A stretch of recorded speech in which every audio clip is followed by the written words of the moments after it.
Graça e paz, amados irmãos da Igreja Presbiteriana Memorial em Muribeca. Sou o pastor Diego Penha e nós vamos caminhar para mais uma aula hoje, aula número 4, sobre o plano da salvação. Eu pretendo ver hoje com os irmãos, primeiro, sobre pecado e castigo, segundo, a obra redentora de Cristo e terceiro, arrependimento e fé. Vamos orar então para darmos início à nossa aula. Senhor Deus, Pai amado, bendito, obrigado, Senhor, pela sua santa palavra, porque o Senhor é um Deus tremendo, um Deus que nos salvou, mesmo sendo imerecedores, pecadores, indignos, falhos, que desonram o teu nome constantemente, Senhor. Mas o Senhor agiu com graça sobre nós. E nós te agradecemos, Pai, por isso, por tão grandiosa salvação. Ajuda-nos a compreender a Tua palavra, a nos voltarmos com fé para o Senhor. Em nome de Jesus Cristo nós oramos. Amém. Amém, irmãos. Então, primeiro, vejamos sobre o pecado e castigo.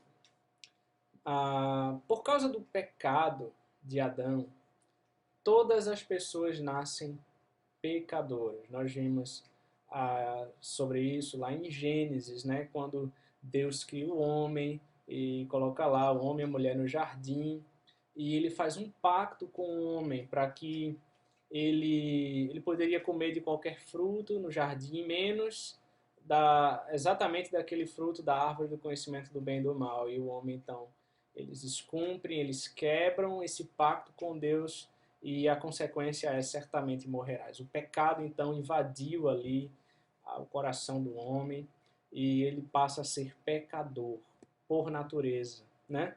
E todos nós, né, descendentes de Adão, todos nós já nascemos em pecado como fruto desse pecado em Adão. Adão era o nosso representante, o representante da humanidade. Então, irmãos, veja que Davi reconheceu isso. E por isso ele declarou no Salmo 51, verso 5, eu nasci na iniquidade, e em pecado me concebeu a minha mãe. Eu nasci, ele reconhece, eu sou um pecador por natureza e prática. Então, mas o que é pecado, irmãos? Pecado é qualquer falta de conformidade com a lei de Deus ou qualquer transgressão dessa lei. Em outras palavras, pecado é errar o alvo. Deus tem lá um alvo, uma maneira que Ele quer que você ande, que você se porte, que você se comporte, que você se dirija, que você fale, que você se relacione com Ele e com os outros. E você erra o alvo. É você pecar, é você pensar, falar, desejar ou fazer o que desagrada a Deus. Então, o grande problema, irmãos, é que o homem trata o pecado levianamente, mas Deus o trata de modo severo. O pecado é uma violação da justiça de Deus e um insulto à sua santidade. Deus é santo, ele não tolera o pecado. O pecado é desgraça do homem. Todo o seu sofrimento e miséria são devidos ao pecado. Então, cada pecado recebe a justa punição. Deus não deixa impunes, né? Aí vem, então, irmãos, essa questão do pecado e castigo, mas aí vem a esperança, a obra redentora de Cristo, segundo ponto. Deus nutre um grande amor por nós, mas não pode simplesmente fechar os olhos para o pecado do homem e passar a mão na cabeça e dizer está tudo bem. A justiça exige reparação. Alguém precisa pagar pelo erro cometido. Então Deus, movido pelo seu grande amor, ele providenciou um meio para a salvação do pecador. Eu gostaria de convidar você a abrir comigo em alguns textos. Primeiro João 3,16. João capítulo 3, verso 16. Veja o que diz. Porque Deus amou o mundo de tal maneira que deu seu Filho unigênito, para que todo o que nele crê não pereça, mas tenha vida eterna. Deus amou. Deus nos amou. e ele entregou o seu Filho. Está aí a obra redentora de Cristo, para que todo aquele que nele crê não pereça, mas tenha vida eterna. Iríamos perecer por conta do nosso pecado e o castigo por conta do nosso pecado. Era a morte, mas Deus então nos dá vida em Cristo. Veja comigo Romanos 5:8, avança um pouco mais na sua Bíblia. Romanos 5:8, olha o que diz. Mas Deus prova o seu próprio amor para conosco, pelo fato de ter Cristo morrido por nós, sendo nós ainda pecadores. Olhe comigo agora Gálatas 4:4. Gálatas capítulo 4, versículo 4 diz: Vindo, porém, a plenitude do tempo, Deus enviou o seu Filho, nascido de mulher, nascido sob a lei, para resgatar os que estavam sob a lei, a fim de que recebêssemos a adoção de filhos. Deus veio para nos resgatar. Veja comigo também João 10, versos 17 e 18. João capítulo 10. 17 e 18 diz assim: Por isso o Pai me ama, porque eu dou a minha vida para reassumir, Jesus Cristo dizendo. Ninguém a tira de mim, pelo contrário, eu espontaneamente a dou. Tenho autoridade para entregar e também para reavê-la. Este mandato recebi de meu Pai. Então Cristo se entregou na cruz por nós. Ele deu a sua vida por amor a mim e a você, por amor à sua igreja. Veja também Isaías 53. Veja comigo. Isaías capítulo 53, que vai falar exatamente da obra do nosso Redentor.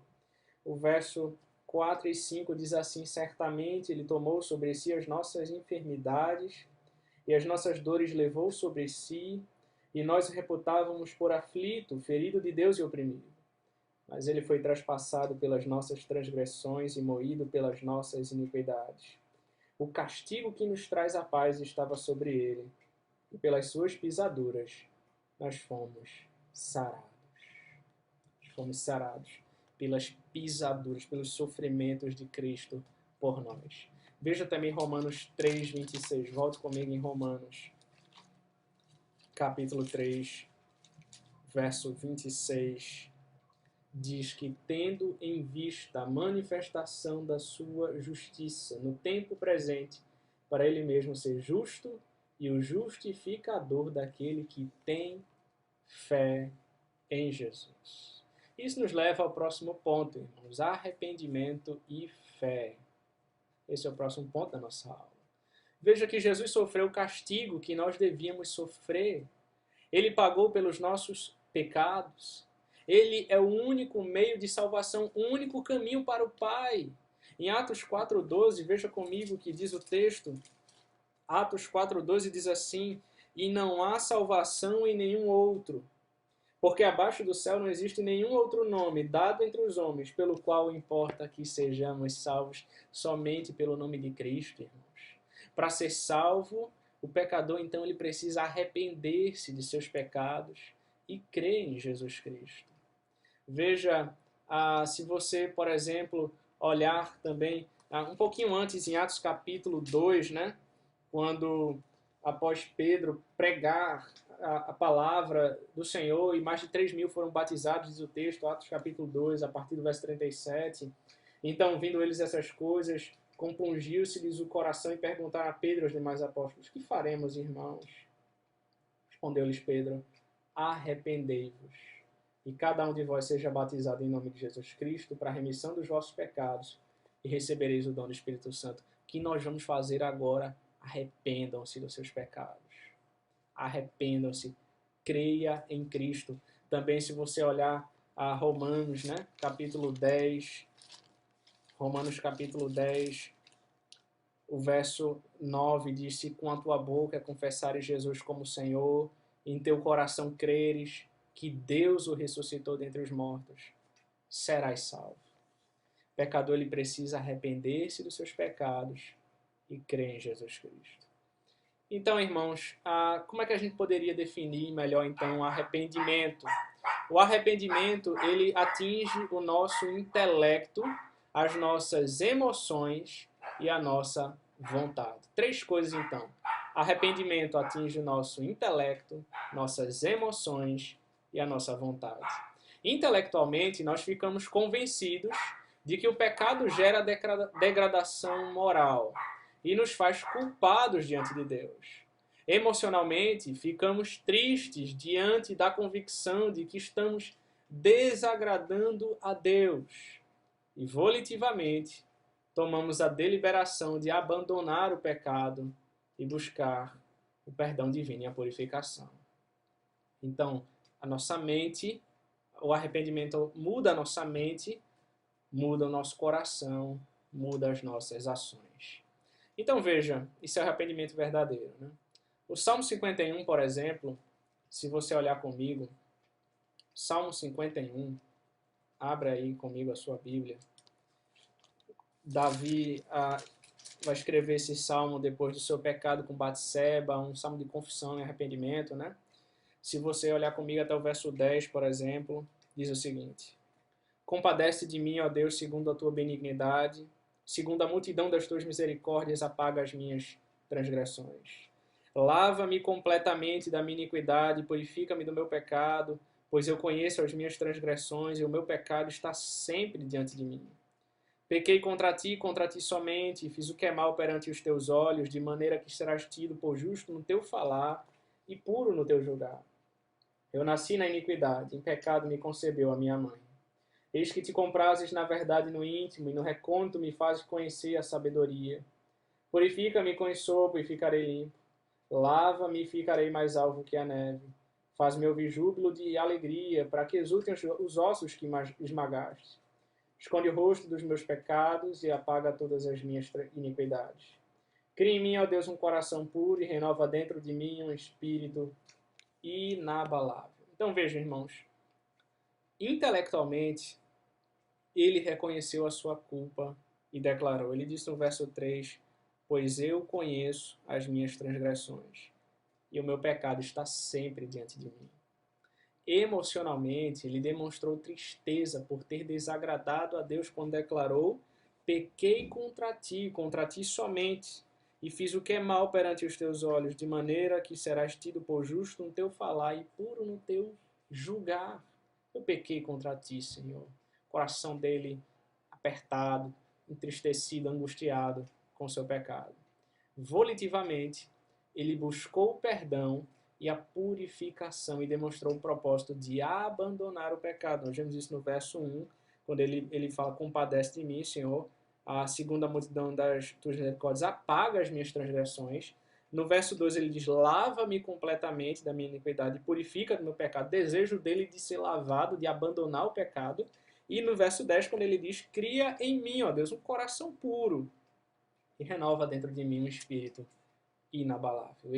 Então ele intelectualmente reconhece a culpa, emocionalmente demonstra tristeza e volitivamente ele busca o perdão e a purificação. Esse é o verdadeiro arrependimento, meus irmãos. O arrependimento, quando verdadeiro, ele leva o pecador a abandonar o pecado e se voltar para Deus. Quando isso não acontece, é tristeza mundana, como diz em 2 Coríntios 7:10. Como, por exemplo, o caso de Esaú em Hebreus 12, né? E Judas Iscariotes, Mateus 27. Eles sentem remorso, mas não arrependimento genuíno e verdadeiro. Então, irmãos, o verdadeiro arrependimento ele está focado também em um ponto importante. Ele está focado no ato praticado e não apenas nos resultados desse ato. Por exemplo, imagine alguém, ele peca, né, contra o Senhor, ele comete um erro, e aí aquele pecado traz frutos, então, negativos, traz consequências. E aí ele sente aquele peso, né, da culpa, aquele remorso, por conta agora da penalidade que ele está sofrendo por causa do pecado dele. Mas o verdadeiro arrependimento não é isso. O verdadeiro arrependimento, independente de você ter cometido um pecado que trouxe consequências à tona, e você ter cometido talvez um pecado que ninguém descobriu, que ninguém soube, mas o seu coração, o seu íntimo, a sua mente, você sua consciência está pesada, você se sente culpado, você se arrepende, você se entristece, você sabe que você ofendeu ao Deus Santo. O seu ato ofendeu o Deus Santo. A questão não é os resultados desse ato, mas aquilo que você praticou. Esse é o verdadeiro arrependimento. Então, mediante o arrependimento, irmãos, o pecador se desvincula da velha vida dos tempos da ignorância. O filho pródigo, antes de vestir a melhor roupa dada pelo pai, ele teve que tirar a roupa suja, rasgada e mal cheirosa, que trazia da terra distante. Semelhantemente, o pecador precisa despir-se da imundícia do pecado por meio do arrependimento, para revestir-se da nova vida em Cristo. Além do arrependimento, irmãos, o pecador precisa crer em Jesus Cristo e recebê-lo como Salvador e Senhor. A fé que leva à salvação pode ser definida como uma confiante entrega a Cristo para a salvação. Após reconciliar-se com Deus, então o homem precisa viver do modo como Deus quer que ele viva. Efésios 2:10 diz exatamente como Deus quer que eu e você vivamos. Veja, Efésios capítulo 2, verso 10, diz o seguinte: pois somos feitura dele, criados em Cristo Jesus para boas obras, as quais Deus de antemão preparou para que andássemos nelas. Essa é a maneira que Deus quer que vivamos após reconciliar-nos com Ele, após sermos salvos. Então deve também tornar-se, membro de uma igreja, para somar-se a outros servos de Jesus Cristo, aquele que se arrependeu e creu em Jesus. Pois ele precisa testemunhar isso perante o mundo, com palavras e ações. E para isso ele precisa se instruir e se fortalecer espiritualmente. Essa é a ordenança do Senhor. Nós devemos nos congregar, nós devemos andar juntos como o corpo dele, onde ele é o cabeça. Então há também aspectos da vida cristã, irmãos, que só podem ser vividos coletivamente, como por exemplo a celebração da ceia do Senhor. Revisando então, irmãos, o que vimos? Vimos a respeito do pecado e castigo, nós vimos sobre a obra redentora de Cristo e nós vimos sobre arrependimento e fé. Concluindo, irmãos, João 5:24 diz: em verdade vos digo, quem ouve a minha palavra e crê naquele que me enviou, tem a vida eterna. Não entra em juízo, mas passou da morte para a vida. Que Deus te abençoe ricamente, meu querido irmão.